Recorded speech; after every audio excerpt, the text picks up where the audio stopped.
സുവിശേഷ വേലയ്ക്കായിട്ട് ശിഷ്യന്മാരെ ഈശോ അയക്കുന്നു. ആ ശിഷ്യന്മാര് അവരുടെ സുവിശേഷ വേലയെ വളരെ ഭംഗിയായിട്ട് നിർവഹിച്ചതിന് ശേഷം തിരികെ വന്ന് വളരെ ആനന്ദത്തോടെ ഈശോയോട് പറയുകയാണ്, കർത്താവേ, നിന്റെ നാമത്തിൽ പിശാചുക്കൾ പോലും ഞങ്ങൾക്ക് കീഴ്പ്പെടുന്നു. അല്ലെ, നമ്മളൊന്ന് ആലോചിച്ച് നോക്കി, ലോകത്തിലെ ഏറ്റവും അധികം ഭയമുണ്ട് എന്ന് കരുതിയിരുന്ന പിശാചുക്കൾ പോലും, അല്ലെങ്കിൽ ആരെ നമ്മൾ ഭയക്കണം എന്ന് ചോദിച്ചാൽ അവരൊരു പക്ഷെ ഉത്തരം പറയുമായിരുന്നു, പിശാചുക്കളെ ഞങ്ങൾ ഭയക്കുന്നു എന്ന് ഉത്തരം പറയുമായിരുന്ന ശിഷ്യന്മാർ പോലും നേരെ വന്നിട്ട് പറയുകയാണ്, കർത്താവേ, ഈ പിശാചുക്കൾ പോലും ഞങ്ങൾക്ക് കീഴ്പ്പെടുകയാണ്. മറ്റു കുറെ അത്ഭുതങ്ങളൊക്കെ ഞങ്ങൾ ചെയ്യുന്നുണ്ട്, പക്ഷെ അതിൽ ഏറ്റവും ഒരു നോട്ടബിൾ ആയിട്ടുള്ള ഒരു കാര്യം എന്ന് പറഞ്ഞാൽ പിശാചുക്കൾ പോലും ഞങ്ങൾക്ക് കീഴ്പ്പെടുന്നു എന്നുള്ളതാണ്.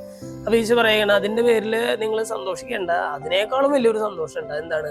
സ്വർഗത്തിൽ നിങ്ങളുടെ പേരുകൾ എഴുതപ്പെട്ടിരിക്കുന്നു എന്നുള്ളതിൽ നിങ്ങൾ സന്തോഷിക്കും.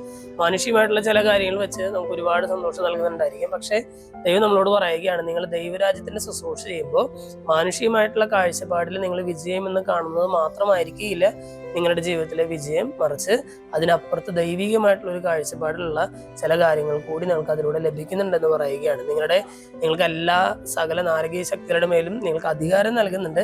പക്ഷെ എന്നാൽ പോലും ഇതിനേക്കാൾ ഉപരിയായിട്ട് നിങ്ങൾ സ്വർഗത്തിൽ നിങ്ങളുടെ പേരുകൾ എഴുതപ്പെട്ടിരിക്കുന്നു എന്ന് പറഞ്ഞാൽ ദൈവസന്നിധിയിൽ നിങ്ങൾക്ക് വിലയുണ്ട് എന്നുള്ള കാര്യത്തിൽ നിങ്ങൾ സന്തോഷിക്കുമെന്ന് പറയുകയാണ്. സ്നേഹമുള്ളവർ, ഇന്നത്തെ വചനഭാഗം വായിച്ചു കഴിയുമ്പോൾ ദൈവരാജ്യത്തിന്റെ ശുശ്രൂഷ, ദൈവം നമ്മെ ഏൽപ്പിച്ചിരിക്കുന്ന ദൈവരാജ്യത്തിന്റെ ശുശ്രൂഷ വളരെ ഉത്തരവാദിത്തത്തോട് ചെയ്യാനായിട്ട് നമുക്ക് പരിശ്രമിക്കാം.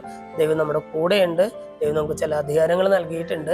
അധികാരങ്ങൾ ഉപയോഗിച്ച് വളരെ ഭംഗിയായിട്ട് ദൈവരാജ്യ ശുശ്രൂഷ ചെയ്യാനായിട്ട് നമുക്ക് പരിശ്രമിക്കാം. ദൈവം നമ്മെല്ലാവരെയും സമൃദ്ധമായിട്ട് അനുഗ്രഹിക്കും.